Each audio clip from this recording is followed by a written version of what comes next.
Análisis de microarrays de genes regulados circadianos y diurnios en dinoflagelado de marea roja de la Florida, Carenia brevis, dinoficia. Carenia brevis es el dinoflagelado responsable de las mareas rojas en el Golfo de México que causa una gran mortalidad de animales marinos y enfermedades humanas a través de la producción de brevetoxinas neurotóxicas. Es de interés comprender los mecanismos que controlan el crecimiento de Carenia brevis y mantener el dominio de la columna de agua durante muchos meses. Por tanto, la fisiología y el comportamiento del fitoplancton están modulados por un fotoperiodo, y esto en respuesta a la luz solar y al arrastre de un ritmo circadiano subyacente. Los dinoflagelados básicamente tienen procesos controlados por el ritmo circadiano, consistentes en evolución de oxígeno fotosintético, fijación de carbono, bioluminiscencia, adquisición de nutrientes, progresión del ciclo celular, comportamiento de la migración vertical, impulsados por una fototaxis diurna y una quimiotaxis nocturna. Básicamente en Carenia brevis, los ritmos circadianos controlan la migración vertical así como la división celular, siendo procesos fundamentales para la formación de floraciones de Carenia brevis. El estudio actual se llevó a cabo para comprender mejor la expresión génica que subyace a estos procesos. Los ritmos circadianos son oscilaciones autosostenibles, consistentes en un periodo de 24 horas, y básicamente los ritmos circadianos están generados por un oscilador central arrastrado por un fotoperiodo, cuya principal vía de entrada es la luz. Por lo tanto, en la mayoría de los organismos fotosintéticos, la producción circadiana se da por una modulación a nivel de los o promodulación de los niveles de transcripciones de ARN mensajero en genes, para básicamente controlar esas vías bioquímicas controladas por el ritmo circadiano. Por ejemplo, en el dinoflagelado Lingulodium polyedrum, el ritmo circadiano de la bioluminiscencia se da por cambios en las tasas de traducción de proteínas, pero en ausencia de cambios en los niveles del ARN mensajero. El ciclo de la división celular se encuentra bajo control circadiano en todos los dinoflagelados estudiados, donde los mecanismos que regulan estos ritmos son de particular interés debido a su papel clave en la regulación de la tasa de la división celular durante la fase de crecimiento de la formación de floraciones algales nocivas. El ciclo celular depende tanto de cambios en la abundancia de la transcripción de la ciclina y también la subunidad reguladora de los complejos de la quinasa dependiente de ciclina, o sea la CDK, que controlan la entrada a la fase S y la mitosis. Por tanto, la activación de la CDK dependen principalmente de la unión de la riciclina recién expresada y cambios en la fosforilación de ambas proteínas, que orquestan el inicio de la síntesis del ADN para una transcripción de un conjunto de genes específicos de la fase S, con la activación del factor de transcripción E2F para pasar a la fase S. La precedencia para el control posttranscripcional de los procesos circadianos en dinoflagelados, esto permite la generación de los mecanismos del ritmo del ciclo celular bajo un control posttranscripcional de genes del ciclo celular en los dinoflagelados que nos dan un mecanismo novedoso entre los eucariontes. Por tanto, la falta de genes identificados del ciclo celular en los dinoflagelados impide realizar más estudios sobre los mecanismos de su control circadiano. Por tanto, en esta investigación, utilizando los microarrays, se utilizó básicamente el micro o la micromatriz de oligonucleótidos, consistente en sondas para 4.629 genes únicos de Carenia brevis, con el fin de caracterizar los patrones de expresión génica global en un periodo de 24 horas, ya sea bajo un fotociclo o luz constante. Un fotociclo, 16 horas de luz y 8 horas de oscuridad, donde en fotociclo se obtuvo 9,8% de los genes que eran expresados diferencialmente, o bajo luz constante, 3% de genes que se expresaron diferencialmente. Entonces, gracias a los microarrays se obtuvieron esa abundancia relativa del ARN mensajero, aunque no se conoce el grado en que los cambios de las tasas de transcripción específicas de genes frente a los cambios en la estabilidad del ARN mensajero sean los responsables de los patrones observados. Por lo tanto, los posibles mecanismos regulan cambios en la estabilidad de la transcripción, discutiendo o esto se discute a la luz de los conocimientos adquiridos recientemente con respecto a la biología del genoma de los dinoflagelados. Se hizo un diseño experimental donde los tratamientos fueron exposiciones a luz y oscuridad y luz constante.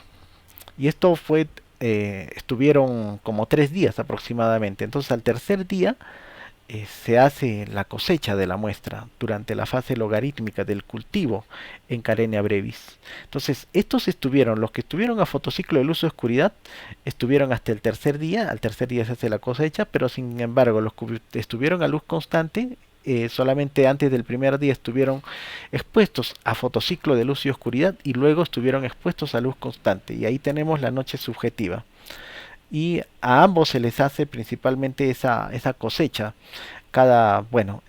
esto a las 2 horas, a las 6 horas, a las 10 horas, a las 18 y a las 22 horas, siendo la hora 0 el encendido de la luz.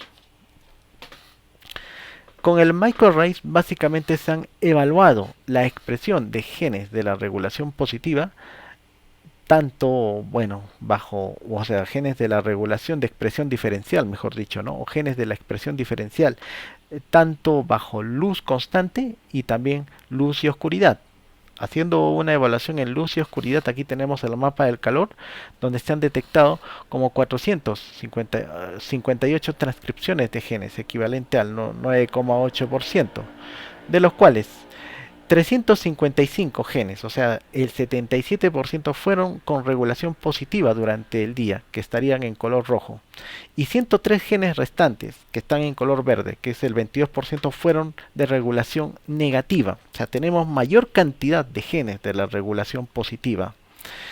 Y en comparación a la evaluación de genes de expresión diferencial bajo luz constante, aquí tenemos menos cantidad de genes de regulación positiva, que están en rojo, y mayor cantidad de genes de la regulación negativa.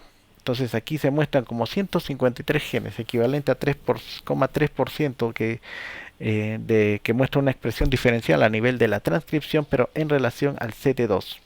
Entonces total se han distinguido como 39 genes, esto en el tiempo circadiano 18, de los cuales 17 genes, o sea 43%, eran miembros de los grupos 1 o 2 que habían sido regulados positivamente en el experimento de luz y oscuridad. O sea, 39 genes en total allí. O sea, los genes expresados diferencialmente bajo luz y oscuridad que permanecen en luz constante son candidatos para procesos regulados por los ritmos circadianos, equivalente a un 20%, o sea, 33% de genes expresados diferencialmente en luz, que caen básicamente en esa categoría y que podrían ser regulados por los ritmos circadianos. Por lo tanto, aquí tenemos la tabla 1, donde se muestra básicamente los ciclos Diel del control circadiano. Aquí tenemos esta es la tabla, aquí básicamente se observa todos los genes en los cuales se fue realizando la amplificación por el PCR en tiempo real, donde se observan los oligonucleótidos. Entonces, luego tenemos en la tabla S2 los genes expresados diferencialmente bajo ciclos diurnos, y esto también tenemos, por ejemplo, genes que se encontraban encima de 1.8, ¿sí? Ahora, principalmente se observa genes del metabolismo de carbohidratos, metabolismo de lípidos, biosíntesis de nucleótidos, que se encontraban en el tiempo circadiano 18, donde formaron ese pico mayor, tal como se observa aquí este pico mayor en el tiempo 18. Entonces aquí tenemos esa mayor cantidad de genes en el pico 18. Estos eran genes de la regulación positiva, tanto los del clúster 1 también como los del clúster 2. Aquí también tenemos los del clúster 2. Estos estuvieron, por ejemplo, alcanzaron su pico máximo como a las 22 horas. Estos alcanzaron su pico máximo como a las 18 horas, la mayor parte de los genes de los clúster 1. Y aquí tenemos principalmente dos genes del ciclo celular. Tenemos la nimaquinasa y la proteína de la replicación A. La nimaquinasa alcanzó su pico a las en el tiempo circadiano 10. La proteína de la replicación A alcanzó su pico en el tiempo circadiano 18. Y así tenemos también genes en este caso del clúster 2, que también tenían regulación positiva. Hay genes de la chaperona, el estrés, metabolismo de lípidos, reestructuración de proteínas, etcétera. Entonces, todos tenían regulación positiva y sus correspondientes picos a diferentes tiempos circadianos. Con respecto al clúster 3, aquí es donde se encuentran los genes de la regulación negativa, ¿sí? Entonces, estos son menores a, en este caso tendrían que ser menores a 1.7. Entonces, vamos a ver. Aquí tenemos, por ejemplo, un gen del ciclo celular, que es de la regulación negativa, que son las quinasas dependientes de la ciclina 7, que son los CAC. Ahora, con respecto a ahí tenemos la tabla 1, tenemos bajo el ciclo Diel el control circadiano. Entonces, la expresión de genes del ciclo celular, tanto bajo luz y oscuridad y luz constante, donde estudios previos de Diel han demostrado que el ciclo celular en cadena brevis estaría bajo control circadiano y que una señal al comienzo del día proporciona la señal que sirven para arrastrar este ritmo al fotoperiodo, lo que lleva a la entrada de la fase S varias horas después del inicio del día, o sea, comienzo de la fase de luz. Entonces, dado el papel central de la activación transcripcional dependiente de la CDK en el control del inicio de la síntesis del ADN y la entrada de mitosis en eucariontes superiores, es de interés fundamental estudiar el comportamiento transcripcional de los genes del ciclo celular identificados en la biblioteca del ADN complementario de Karena brevis. Luego se hizo un estudio en cuanto a la distribución del ciclo celular, o sea, distribución de células en el ciclo celular, donde se utilizó la citometría de flujo.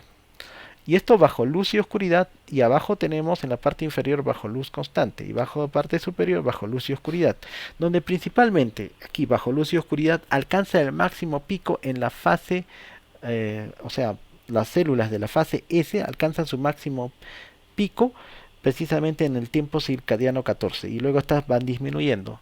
Ahora, principalmente se observa que en las células de la fase G2 más M alcanzaban su máximo pico a las 18 y las 22 horas. Ahora, sin embargo, aquí bajo luz constante, el máximo pico en porcentaje de las células de la fase S alcanza en el tiempo circadiano 14 y luego esta va disminuyendo. Y aquí tenemos, en la fase G2 más M, alcanza principalmente en el tiempo, o mejor dicho, los máximos picos en el tiempo circadiano 14 y 18. Sin embargo, se observa que aquí hay mayor porcentaje de células. Ahora, en cuanto a al porcentaje de células que han sido sincronizadas, bajo luz y oscuridad, acá se observa menos porcentaje, acá se observa 80% y aquí se observa cerca del 90%. Acá se observan menos células en comparación en este caso al porcentaje de células sincronizadas bajo luz y oscuridad. Entonces, esto, bueno, quizás traiga distintos patrones o distintas amplitudes en la forma de, eh, o en cuanto al porcentaje de células en distintas fases. Sin embargo, esos patrones son casi, podríamos decir que es casi similar, pero con distintas amplitudes. Ahora, principalmente se observan a nivel del comportamiento transcripcional del ciclo celular en Karenia brevis, se observan pocos cambios en la expresión de los genes de la fase S, tanto sometidos a luz y oscuridad y luz constante. Por ejemplo, en este caso, en microarrays bajo luz y oscuridad del gen de la replicación A o proteína de replicación A, se observa una mayor expresión, principalmente, o sea, que equivalente a 1.88 en el tiempo circadiano 18, tal como se observa. Sin embargo, esto no fue apoyado por la PCR en tiempo real. O sea, y bueno, aquí vemos cambios de significancia incluso debajo de 1.7. Y por ejemplo tenemos los genes CDC2 y el NIMA, el cual que son, bueno, genes del ciclo celular, mitosis, los cuales no fueron compatibles. Aquí tenemos CDC2 y el NIMA, no fueron compatibles, ya sea expuestos a microarrays o también al PCR en tiempo real. Y lo mismo sucede con los otros genes, que no eran compatibles, o sea, los genes que se expresaron positivamente, por decir, en los microarrays, eran en algunos negativamente bajo distintos periodos, por lo tanto no eran compatibles en sí. Entonces, básicamente, se ha estudiado el patrón general en lo que es la regulación, principalmente en 10 genes, ¿sí? Aquí tenemos genes de la regulación positiva y genes de la regulación negativa. Entonces, este patrón de la regulación positiva y negativa, fue consistente tanto en microarrays y también en el PCR en tiempo real, aunque en el PCR en tiempo real fue menor, ¿sí? A comparación de de la experimentación con los microarrays. Por lo tanto, las toxinas en Progrocentrum Lima fueron aumentando durante la fase G1, esto eh, durante el día, ¿no? La luz.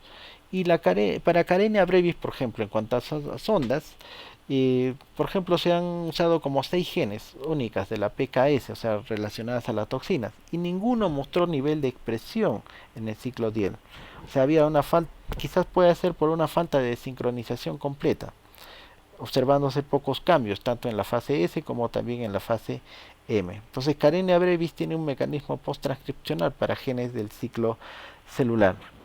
Por lo tanto, cambios en la abundancia de la transcripción informados por microarrays, esto debido a cambios en la tasa de transcripción específica del gen frente a cambios en la estabilidad del ARN mensajero a lo largo del tiempo, es desconocido, ya que existen pocos trabajos sobre la regulación de la expresión génica en dinoflagelados fuera del estudio en ritmos circadianos. Muchas gracias.